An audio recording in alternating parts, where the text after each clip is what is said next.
Final Fantasy is a franchise that I've lost a lot of faith in over the past 10 years or so. The last mainline Final Fantasy that I played all the way through was Final Fantasy X.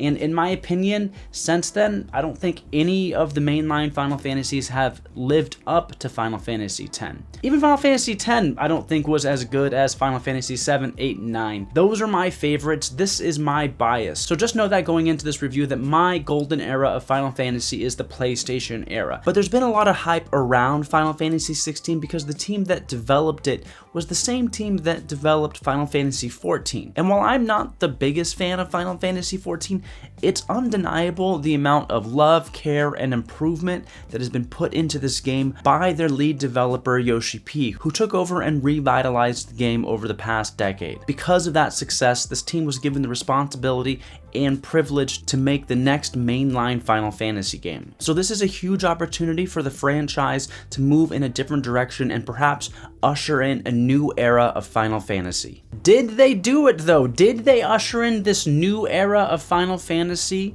Well, just like every good YouTube video, yes and no. Alright, so let's get into it. Final fucking Fantasy 16.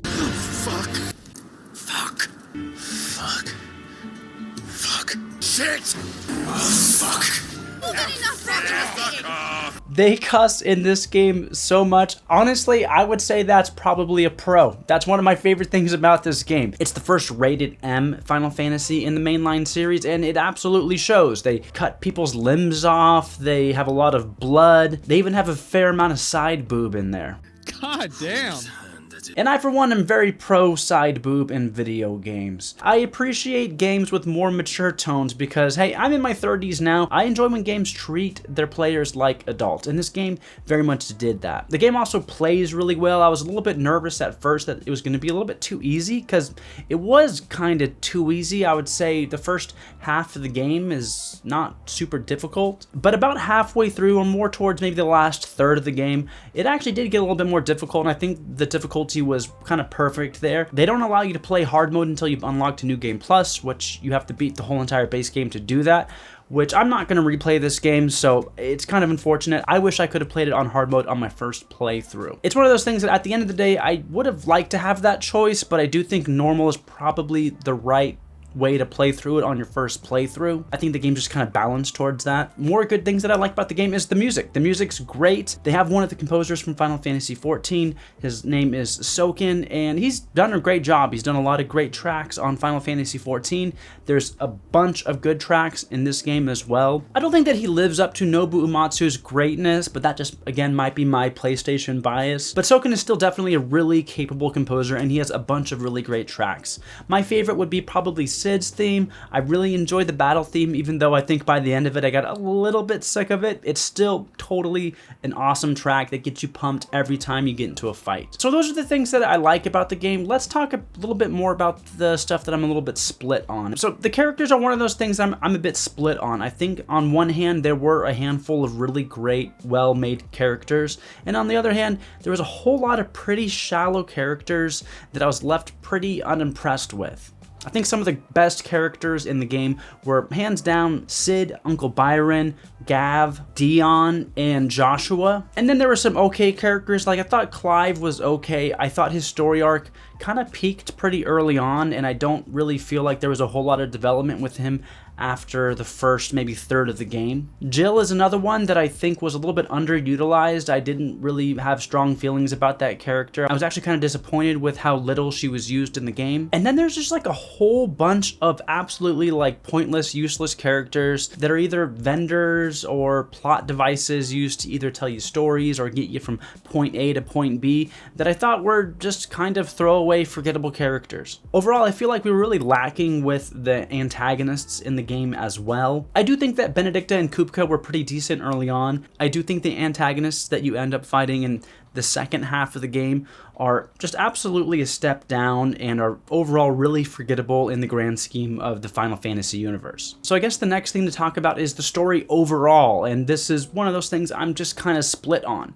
On one hand, I think there were some interesting things, especially early on. I think the way they set the game up in the first few hours of the game is just really exciting, but I really don't feel like they deliver all the way through. There's a few great moments, but overall I feel like a lot of the characters were really underutilized. I would say Clive and Joshua's mother is an absolutely underutilized character that I thought was going to be a lot more central to the story. They also do a fair bit of showing you different kingdoms and maps and trying to explain the politics of the land that you're in, and I really feel like this was a big failure. I could care less about this world. It kind of reminded me of Final Fantasy XII when they would just show you a map and just talk about kingdoms and stuff. It's kind of more of that tell rather than show, and then when they did go and show you in a couple of cutscenes these different places, you really had very little connection with who the hell any of these people were. I think that they did a decent job at showing you Dion and giving you a bit of a story arc with him, but other than that, I really feel like they fell flat with the storytelling. And that brings us to the side quest. This was something that I read in the reviews beforehand, so I didn't expect a lot here, and I didn't get a lot. There was only a few side quests that I thought were actually worth doing, but from the ones that I saw, nothing compelled me to go and do more of them. I feel like there was a bit too much world building and not enough character development. This is one of the things that Final Fantasy generally struggles with. The fact is, every time they make a new Final Fantasy, they have to reestablish the world, reestablish the rules, the magic, how things work, the icons or the guardian forces or the summons, the materia, the itemization. Like, there's so much they have to establish, while there's other games like Baldur's Gate or The Witcher that have a giant history of lore and books behind them. They don't have to explain to you in the game, they can just get straight into the characters, whereas Final Fantasy has to kind of build out that world, and I think overall that really hinders the game and the pacing for me, because I don't necessarily have a lot of appetite to get too invested in a world that I'm only going to spend maybe 30-40 hours in. I would much rather learn about the characters and see their development. Now I know there's obviously a balance to this. You have to have the world, the setting, that's important to put the characters in, to put them in interesting situations that you're going to care about. I just think that Final Fantasy does a little bit too much world building in their newer titles. I think 14 suffers from this as well. I think looking back at the older Final Fantasies, they do a lot less world building, at least up front with them. I think Final Fantasy VI is a great example of a game that does very little world building and just gives you a bunch of characters and you just follow their stories. I think 7's also a great example of a game that doesn't do too much world building up front.